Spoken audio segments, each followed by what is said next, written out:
In the last video, we took a look at the general outline that we were going to be taking in this section. And we said that our main focus was going to be down here on number 2. That is, if I am working with a proper rational expression where the degree in the numerator is smaller than the degree in the denominator, how could I take a big fraction like the one we see down here and break it apart into smaller partial fractions? Well, we're going to focus primarily on the denominator of these fractions in order to figure out how best to break them up. Let's take a look here really quickly at how we would start example number 1 and see what it has to do with this case 1 description up above. One of the first things that I'm going to do here, after I note that I definitely have a proper rational expression, is to say that we can easily observe that if I was to go ahead and focus on that denominator, if I want to see what's down there, I would observe that by factoring, I can see there's an x minus 2 and an x minus 3. And from this step, I can see exactly what this case 1 is talking about. In the denominator, there is a product, right? I have two sets of parentheses multiplied.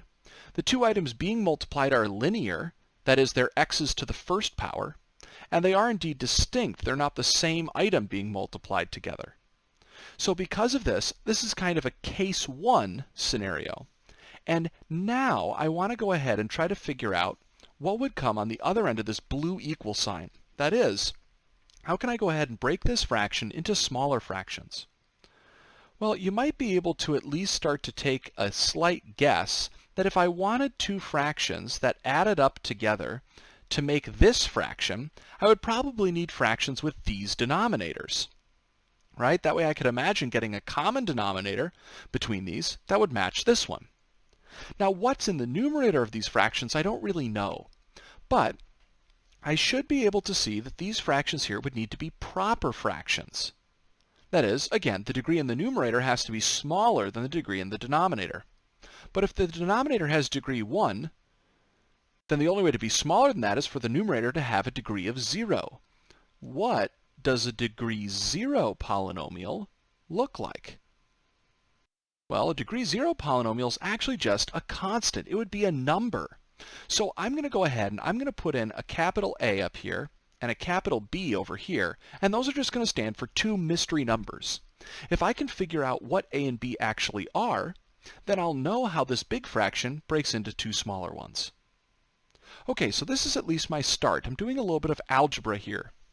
Now I'm going to go ahead and think about what would happen if I was to actually re-add these fractions together. I know that if I add them, they should be equal to what I have over here.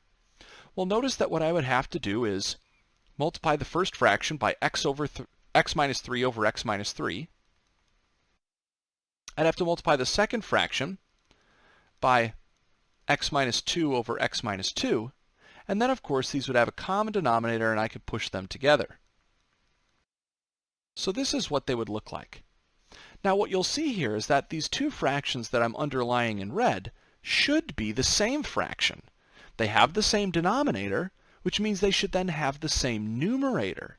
So our question really boils down to, what would A and B have to be? What value would they have to, or values would they have to take on in order for the numerator of this fraction to equal x minus 4? So I'm going to write down here that we need x minus 4 to be equal to a times x minus 3 plus b times x minus 2. This is what I would need to happen. Now, what are the a and b that make this possible? Well, I'm going to go ahead here and say that if these two things are equal, then maybe I could go ahead and state the following. What would happen if these two sides are definitely already equal? What would happen if I selected x to maybe say be the number 3? Like I go up here and I just replace all the x's with the value of 3. Let's see what happens. On the left side, I'd have 3 minus 4, which is negative 1. On the other side, I would have 0 a's. I'm not even going to bother to write those. And I would ultimately have 1b. Notice immediately I've been able to establish the value of b, the number above my x minus 3, should be negative 1. Okay, now I might be able to come up with another value that I can choose for x. But if you saw why I might have chosen the value of 3, it was convenient because it allowed us to cancel out or eliminate all a's from the equation. Can I duplicate the same thing but eliminate all b's? Well, sure. I could just select x to be equal to 2. Then I get negative 2 is equal to negative a, which of course gives me that a is equal to 2. And so now I've found both the values of a and b that allow me to create these two fractions that add together to create the starting one. And you could even double check this just by doing the simple fraction addition. Of course, once I have done this, I can then see that the integral that I was working with, that was a little bit tricky to evaluate by itself, I could now simply re-express as an integral of the sum of these two fractions. 2 over x minus 2 plus a negative 1 over an x minus a 3. And as long as this is easier to evaluate, then this was a great technique. Now fortunately here, I think this is actually very simple to work with. Notice that I'm going to get an antiderivative here of 2 natural log absolute value of x minus 2 minus the natural log absolute value of x minus 3. And I just have to evaluate that from 0 to 1.